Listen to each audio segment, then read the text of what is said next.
Good morning my dear student. I hope आप लोग अच्छे होंगे। और हम साइंस में केमिस्ट्री का दूसरा चैप्टर पढ़ाने जा रहे हैं, जिसके चैप्टर का क्या नाम है, हमारे आसपास के पदार्थ शुद्ध हैं। परसों पढ़ाए थे फर्स्ट पार्ट, कल पढ़ाए थे सेकेंड, और आज पढ़ाने जा रहे हैं थर्ड पार्ट। आइए देखते हैं क्या होता है। इसमें अपने कोचिंग का क्या नाम है, ABH कोचिंग क्लासेस। आपको कोई भी प्रॉब्लम हो तो आप कमेंट करिए, आपका कमेंट देखा जाता है। चलिए आइए देखते हैं।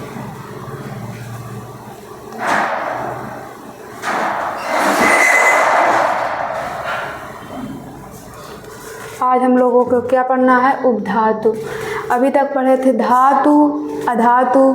जो धातु अधातु में होता है वो दोनों को मिक्स करके क्या बनाया गया है, उपधातु बनाया गया है।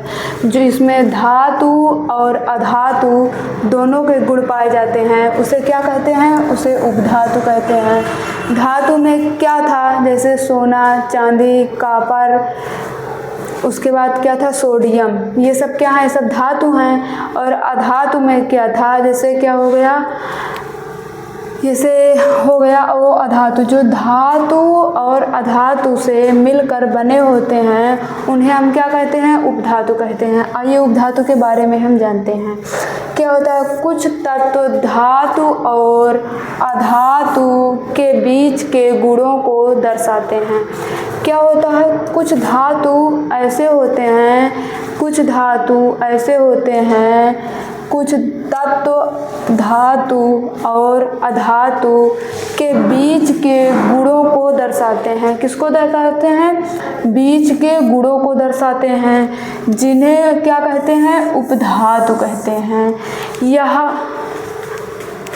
जिन्हें क्या कहते हैं, उपधातु कहा जाता है। जैसे बोरान, सिलिकॉन, जो बोरान है, उसके बाद क्या है, सिलिकॉन, जर्मेनियम इत्यादि, ये सब क्या हैं, ये सब तो हैं उपधातु। उपधातु की डेफिनेशन क्या है, कुछ तत्व धातु अथवा अधातु के बीच गुणों को दर्शाता है तो उसे क्या कहते हैं, हम उसे उपधातु कहते हैं। जैसे क्या है, बोरान, सिलिकॉन, जर्मेनियम इत्यादि क्या हैं, ये क्या हैं, उपधातु हैं। इसी में क्या था, धातु था और क्या था, उपधातु था। धातु में क्या होता है, जो तत्व इलेक्ट्रॉन को ग्रहण करके धन आयन बनाने की प्रवृत्ति रखते हैं उसे हम धातु कहते हैं। और अधातु में क्या था, जो तत्व इलेक्ट्रॉन को त्याग करके ऋण आयन बनाने की प्रवृत्ति रखते हैं उसे हम क्या कहते हैं, अधातु कहते हैं।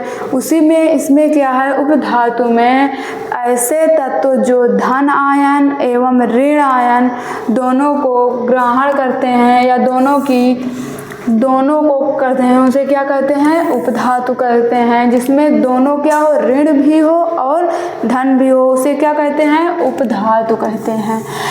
जो इसमें प्लस रहता है वो क्या है, धातु। जिसमें माइनस रहता है वो क्या है, अधातु। जिसमें माइनस प्लस दोनों रहता है उसे क्या कहते हैं, उपधातु।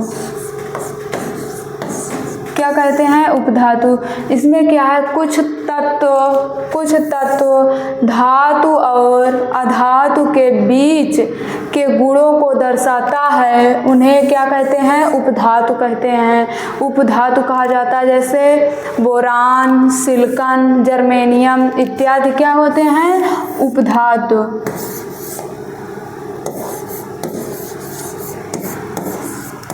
उपधातु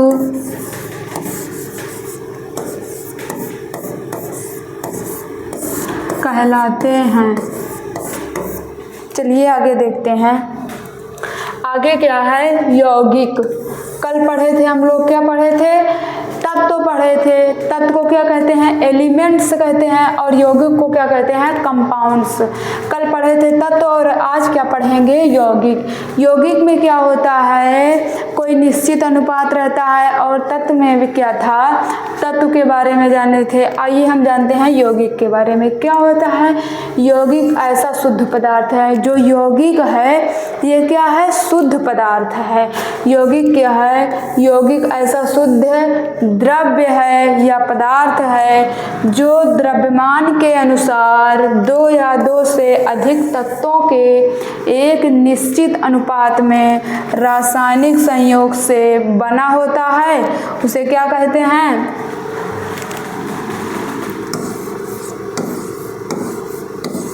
उसे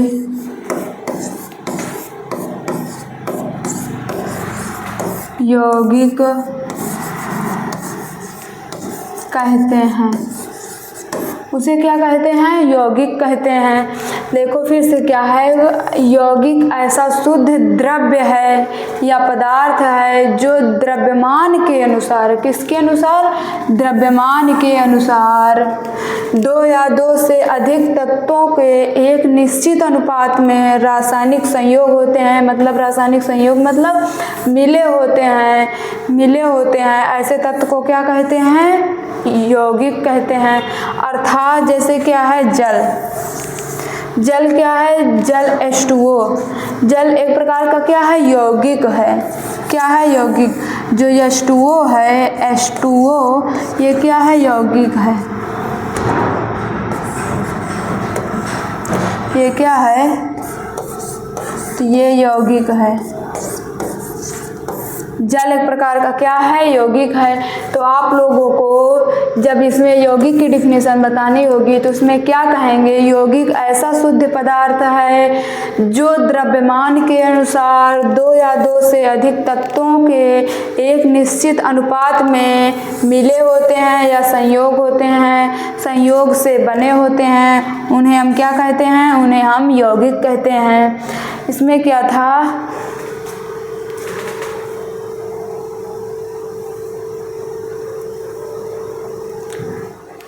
तत्व और यौगिक दोनों था। तत्व में क्या पढ़े थे, तत्व जो होता है कुछ द्रव्य जो किसी भी रासायनिक विधि द्वारा दो या दो से अधिक असमान गुणों वाले द्रव्यों में विभाजित नहीं किया जा सकता है, ना ही बनाया जा सकता है, उसे क्या कहते हैं, तत्व कहते हैं। इसमें क्या था, जिसको क्या नहीं किया जा सकता है, बनाया नहीं जा सकता। उसमें क्या है, जिसे संयोग से बनाया जा सकता है उसे क्या कहते हैं, यौगिक कहते हैं। तत्व किसे कहते हैं, वह द्रव्य जो किसी भी रासायनिक विधियों से दो या दो से अधिक असमान गुणों वाले द्रव्यों में विभाजित नहीं किया जा सकता है, ना ही बनाया जा सकता है, उसे क्या कहते हैं, तो उसे तत्व कहते हैं। इसमें क्या है, द्रव्य वह द्रव्य जो किसी भी रासायनिक विधि से दो या दो से अधिक असमान गुणों वाले द्रव्यों को विभाजित नहीं किया जा सकता। मतलब विभाजित नहीं किया जा सकता है और ना ही बनाया जा सकता, क्या है, ना ही नष्ट किया जा सकता है और ना ही उत्पन्न किया जा सकता है। तो इसे क्या कहेंगे, इसे यौगिक कहेंगे। आइए आगे देखते हैं, आगे क्या पढ़ रहे थे, तत्व, यौगिक पढ़ रहे थे। तत्व पढ़े, यौगिक में भी क्या था, कुछ ऐसे शुद्ध द्रव्य या पदार्थ जो द्रव्यमान के अनुसार दो या दो से अधिक तत्वों के एक निश्चित अनुपात में रासायनिक संयोग से बना होता है, उसे क्या कहते हैं, उसे यौगिक कहते हैं। जैसे क्या है, उदाहरण के तौर पे जैसे क्या है, H2O क्या है, यौगिक है। आइए आगे देखते हैं, आगे क्या है, मिश्रण और यौगिक में अंतर। जो मिश्रण होता है और यौगिक होता है, मिश्रण में और यौगिक में अंतर क्या है। नंबर 1 पर क्या है, मिश्रण से इसके अवयविक पदार्थों को भौतिक विधियों जैसे क्या है, छानना वाष्पन, ऊर्ध्वपतन इत्यादि द्वारा पृथक किया जा सकता है। पृथक मतलब अलग किया जा सकता है। कैसे? जैसे छान करके। क्या? जैसे किसी चीज़ को है उसको छान करके हम क्या कर सकते हैं? अलग कर सकते हैं। जैसे मिश्रण में है, मिश्रण में क्या है? किसी चीज़ का भी मिश्रण हो, जैसे क्या है, कोई बर्तन है, इसमें क्या है? रेत भरा है या मिट्टी है, कुछ भी है, जिसको छान करके अभी ये नीचे रहेगा और इसमें क्या है? जल, बोले तो H2O। इसमें क्या है? दोनों को कभी भी हम क्या कर सकते हैं? छान करके इसको हम अलग कर सकते हैं। तो ये किसके विधि द्वारा होता है? मिश्रण के विधि द्वारा। वाष्पन क्या है? जो है वाष्प, अभी क्या बताए थे? छानना, तो इसको क्या है? मिश्रण को हम छान करके अलग कर सकते हैं, तो वो क्या हो गया है? मिश्रण हो गया है। वाष्पन क्या होता है? जैसे कोई तालाब है, उसमें पानी भरा है, उसकी ऊपरी पृष्ठ गर्म होकर के या भाप बन करके जब वायु भाप बन गई तो क्या हुआ? वो गैस में परिवर्तित हो गया, तो उसी को क्या कहेंगे? मिश्रण कहेंगे। ऊर्ध्वपातन क्या था? ठोस अवस्था से सीधे गैस अवस्था में परिवर्तित होना ऊर्ध्वपातन कहलाता है। इत्यादि द्वारा पृथक किया जाता है। पृथक मतलब आदि द्वारा अलग किया जा सकता था। अब यौगिक में क्या है? यौगिक से इसके अवयवों को भौतिक विधियों द्वारा पृथक नहीं किया जा सकता है। मतलब यौगिक क्या है? यौगिक से इसके अवयवों को भौतिक विधियों द्वारा पृथक नहीं किया जा सकता। पृथक मतलब अलग नहीं किया जा सकता है। आइए आगे देखते हैं। मिश्रण में इनके अवयवी पदार्थ के सभी गुणधर्म पाए जाते हैं। क्या है? मिश्रण में इनके अवयवी पदार्थों के सभी गुणधर्म क्या होते हैं? पाए जाते हैं। तो इसमें क्या होगा? नहीं पाए जाते हैं, भिन्न। इसमें क्या है? यौगिक के गुणधर्म इसके अवयवी पदार्थों से विभिन्न होते हैं। भिन्न मतलब अलग अलग होते हैं। क्या होते हैं? अलग अलग होते हैं। आइए इसमें देखते हैं तीसरे नंबर पे क्या है। मिश्रण के बनाते समय ऊर्जा, जैसे क्या है? ऊष्मा, प्रकाश इत्यादि के रूप में ना तो अवशोषित होता है और ना ही मुक्त होता है। मुक्त मतलब ना ही वो स्वतंत्र रहता है और ना ही तो क्या? अवशोषित, ना ही उसको इकट्ठा कर सकते हैं। फिर से पढ़ते हैं क्या होता है। मिश्रण के बनते समय ऊर्जा, ऊष्मा, प्रकाश इत्यादि के रूप में ना तो अवशोषित होती है और ना ही मुक्त होती है। इसमें पढ़ते हैं तीसरे नंबर पर क्या है। यौगिक के बनते समय प्रायः ऊर्जा, ऊष्मा, प्रकाश इत्यादि के रूप में यह तो अवशोषित होता है या मुक्त होता है। इसमें क्या था? मिश्रण में क्या था? ना ही अवशोषित होता था और ना ही मुक्त होता था। आइए आगे देखते हैं। इसमें चौथे नंबर पर क्या है। मिश्रण का संगठन निश्चित होता है।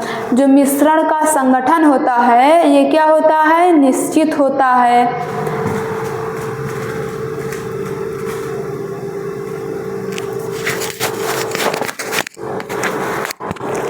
मिश्रण का संगठन क्या होता है? अनिश्चित होता है। इसके अवयव द्रव्यमान से किसी भी अनुपात में हो सकते हैं। जो इसके अवयव होते हैं वो क्या होते हैं? मिश्रण का संगठन क्या होता है? अनिश्चित होता है पहली बार। तो दूसरे नंबर पर क्या है?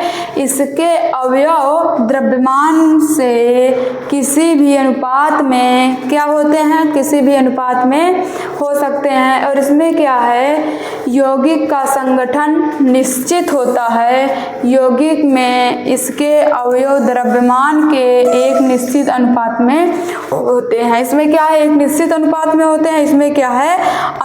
अनिश्चित अनुपात में होते हैं। पांचवें नंबर पर क्या है?